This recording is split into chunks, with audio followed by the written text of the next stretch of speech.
Dagon. Conto de Howard Phillips Lovecraft.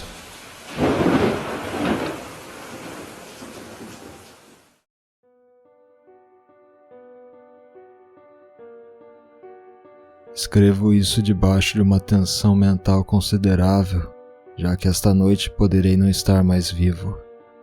Sem um centavo no bolso e no final do meu suprimento da droga, que somente ela consegue tornar minha vida tolerável. Já não consigo suportar a tortura e irei atirar-me dessa janela de sótão na rua esquálida lá embaixo. Não pensem que minha dependência da morfina tenha me tornado um fraco ou degenerado.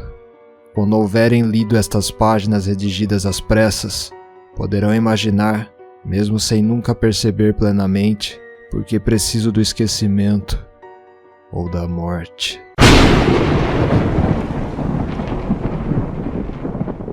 Foi num dos trechos mais abertos e pouco frequentados do vasto Pacífico que a embarcação onde eu era comissário de bordo foi capturada por um cruzador marítimo alemão.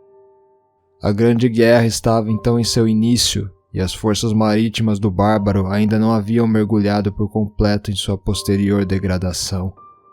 Sendo assim, nossa embarcação foi tomada como legítima presa, enquanto nós, membros de sua tripulação, fomos tratados com toda a equidade e consideração que nos eram devidas como prisioneiros navais. Era tão liberal, de fato, a disciplina de nossos captores, que 5 dias depois de nos tomarem, consegui escapar sozinho num pequeno barco equipado com água e provisões para muito tempo. Quando enfim me vi livre e à deriva, não tinha muita noção de minha localização. Como nunca havia sido um navegador experiente, eu só podia imaginar, vagamente, pelo sol e as estrelas, que estavam um pouco ao sul do Equador. Da latitude eu nada sabia, e não havia ilha nem linha costeira à vista. O tempo manteve-se firme e durante dias sem conta eu vaguei sem destino debaixo de um sol escaldante, esperando a passagem de algum navio ou ser atirado às praias de alguma terra habitável. Mas não surgiu navio, nem terra, e comecei a me desesperar em minha solidão sobre a ondulante vastidão de interminável azul. A mudança aconteceu enquanto eu dormia. Seus detalhes eu jamais saberei, pois embora agitado e povoado de sonhos, tive um sono contínuo. Quando afinal despertei, descobri-me meio tragado pela extensão lamacenta de um infernal lodo negro que se estendia à minha volta em monótonas ondulações até onde minha vista alcançava e onde, a certa distância, estava enterrado meu barco. Embora se possa perfeitamente imaginar que minha primeira sensação seria de espanto com uma transformação tão prodigiosa e inesperada de cenário, eu, na verdade, fiquei mais horrorizado do que espantado, pois havia no ar e no solo putrefato um caráter sinistro que me arrepiou até o âmago de meu ser. A região toda fedia com as carcaças de peixes apodrecidos e outras coisas menos descritíveis que eu vi projetadas da lama abjeta da interminável planície.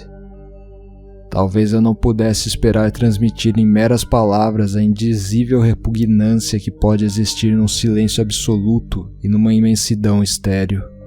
Não havia nada ao alcance do ouvido e da visão, salvo uma vasta extensão de lodo preto. Mas ainda assim o caráter absoluto do silêncio e a homogeneidade da paisagem me oprimiram com um medo nauseante. O sol ardia no alto de um céu sem nuvens que me parecia quase negro em sua impiedade, como se refletisse o pântano escuro que tinha embaixo de meus pés. Arrastando-me para dentro do barco encalhado, percebi que apenas uma teoria poderia explicar minha situação. Por algum tipo de erupção vulcânica sem precedentes, parte do leito do oceano devia ter sido impelida para a superfície, expondo regiões que durante incontáveis milhões de anos ficaram submersas debaixo de profundezas aquáticas imensuráveis. Era tão grande a extensão da nova terra que se elevara por baixo de mim, que não consegui captar o mais tênue ruído do oceano, por mais que forçasse os ouvidos. Também não havia qualquer ave marinha para pilhar as coisas mortas. Durante muitas horas eu fiquei sentado, pensando e ruminando no barco que estava caído de lado e produzia um pouco de sombra à medida que o sol ia seguindo seu curso no céu. Com o avanço do dia, o chão foi ficando menos pegajoso, indicando que ficaria seco o bastante para permitir que se andasse sobre ele dentro de pouco tempo. Dormi muito pouco naquela noite e no dia seguinte preparei um farnel com água e comida para uma excursão terrestre em busca do mar desaparecido e de um possível resgate. Na terceira manhã, verifiquei que o solo já estava bem seco e permitiria que se caminhasse sem problemas sobre ele. O cheiro de peixe era enlouquecedor, mas eu estava concentrado demais em coisas mais sérias para me importar com desgraça tão pequena. E parti ousadamente para um destino incerto. Caminhei a duras penas durante o dia todo na direção oeste, guiado por um outeiro distante que se destacava em altura dos outros que existiam no deserto acidentado. Acampei naquela noite e no dia seguinte segui avançando para o outeiro, embora aquele objeto parecesse estar pouca coisa mais perto do que da primeira vez em que o vira.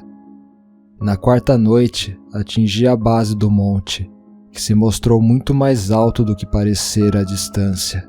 Um vale interposto destacava seu perfil da superfície geral.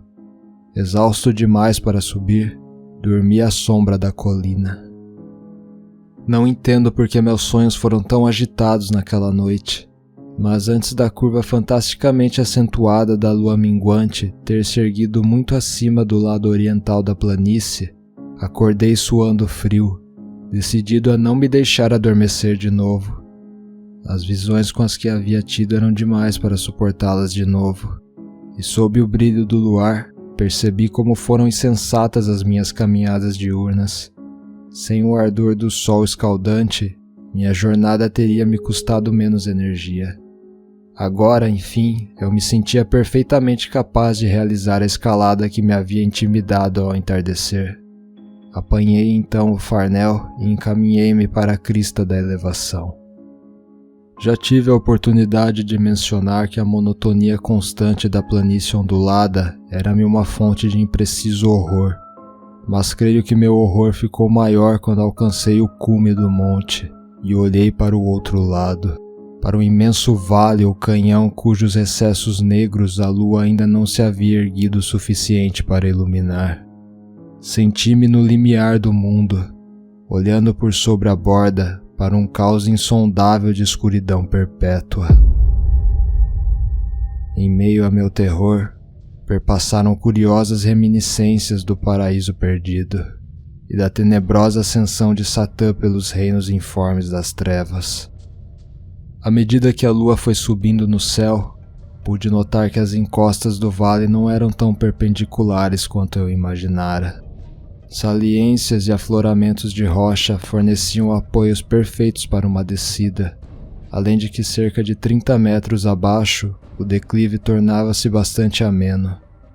Impelido por um impulso que não consigo precisar, fui descendo com dificuldade pelas rochas até parar na encosta menos íngreme abaixo, de onde fitei as profundezas estígias, onde nenhuma luz jamais penetrara. De repente, minha atenção foi atraída por um objeto enorme e singular na vertente oposta, erguendo-se abruptamente a cerca de 100 jardas à minha frente. Um objeto de brilho esbranquiçado sob os raios da luz ascendente. De início imaginei que se tratasse de uma simples rocha gigantesca, mas estava pouco consciente de que seu contorno e sua posição não eram uma obra puramente natural. Um exame mais de perto encheu-me de sensações que não consigo exprimir, pois apesar de seu tamanho imenso e sua posição no abismo que ficara escondido no fundo do mar desde a juventude do mundo, percebi que o estranho objeto era um monólito bem moldado, cujo vulto maciço havia conhecido o artesanato humano, e talvez a adoração de criaturas vivas e pensantes. Pasmo e assustado, mas não sem um certo frêmito de prazer do cientista ou do arqueólogo, examinei com maior atenção o meu entorno. A lua, agora perto do zênite, brilhava intensamente, misteriosamente, sobre os penhascos abissais que ladeavam o abismo. revelando um extenso curso d'água que corria sinuoso em seu fundo até se perder de vista em ambas as direções e quase lambia meus pés enquanto eu estava ali, parado na encosta. Do outro lado do vale, as leves ondulações da água roçavam a base do ciclópeo monólito, sobre cuja superfície eu podia agora distinguir inscrições em entalhes toscos. A escrita estava em um sistema de hieróglifos que eu não conhecia e que era diferente de tudo que eu já vira em livros, consistindo em sua maior parte de símbolos aquáticos estilizados como peixes, enguias, polvos, crustáceos, moluscos, baleias, coisas assim.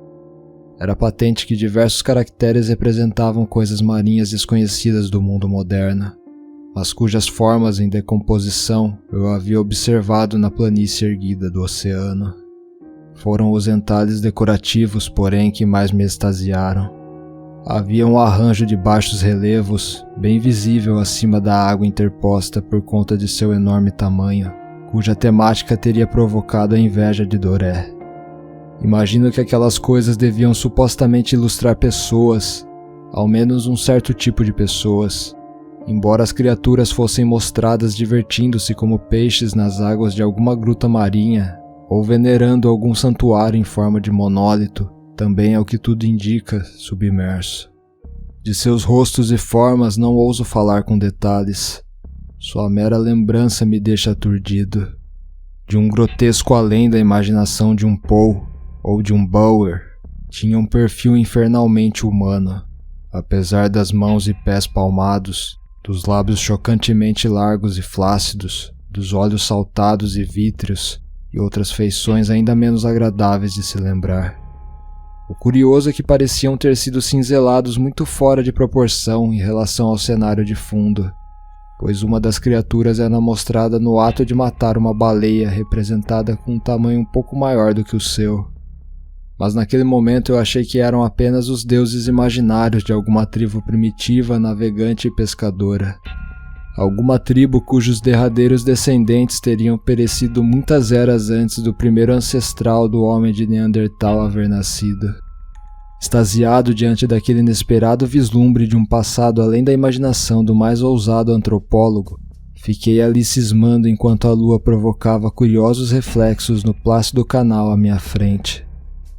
Então, de repente, eu a vi, com uma leve agitação para indicar sua subida à superfície.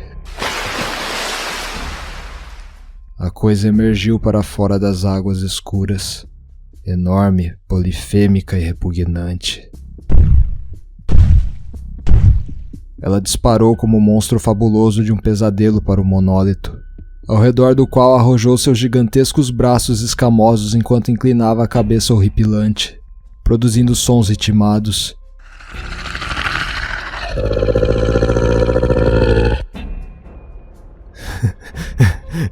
Eu pensei ter enlouquecido então. De minha subida frenética da encosta e do penhasco, de minha delirante jornada de volta para o barco encalhado, pouco me recordo. Creio que cantei muito e ri como um louco enquanto era incapaz de cantar. Tenho vagas recordações de uma grande tempestade algum tempo depois de alcançar o barco. De qualquer forma, sei que ouvi o ribombar de trovões e outros ruídos que a natureza produz somente em seus humores mais terríveis.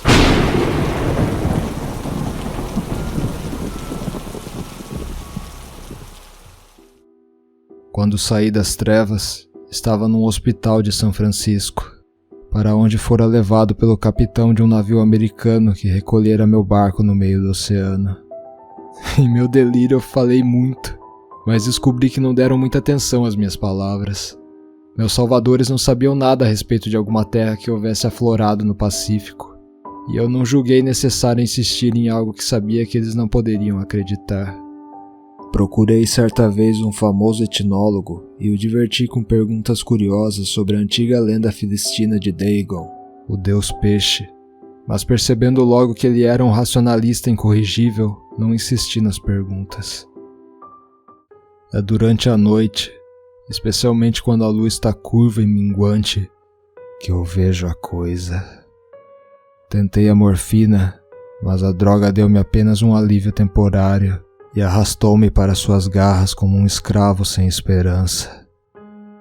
Sim, tendo escrito um relato completo para a informação ou a desdenhosa diversão de meus semelhantes, agora pretendo acabar com tudo. Muitas vezes me pergunto se tudo não teria passado de pura fantasmagoria, uma simples fantasia febril enquanto eu jazia, castigado pelo sol e delirante, naquele barco descoberto depois de minha fuga do vaso de guerra alemão. Isso eu me pergunto, mas sempre me vem uma visão terrivelmente pavorosa em resposta. Não consigo pensar no mar profundo sem estremecer com as coisas inomináveis que podem nesse exato momento estar arrastando-se e esponjando-se em seu leito lamacento, adorando seus antigos ídolos de pedra e cinzelando a sua própria detestável semelhança em obeliscos submarinos de granito encharcado. Sonho com um dia em que elas poderão ascender acima dos vagalhões, para arrastar para o fundo com suas garras fétidas os remanescentes de uma humanidade debilitada, exaurida pela guerra. O dia em que a terra poderia afundar e o escuro leito do oceano erguer-se em meio a um pandemônio universal. O fim está próximo. Ouço um ruído à porta, como se um imenso corpo viscoso a estivesse forçando. Ela não me encontrará. Deus, aquela mão! A janela! A janela!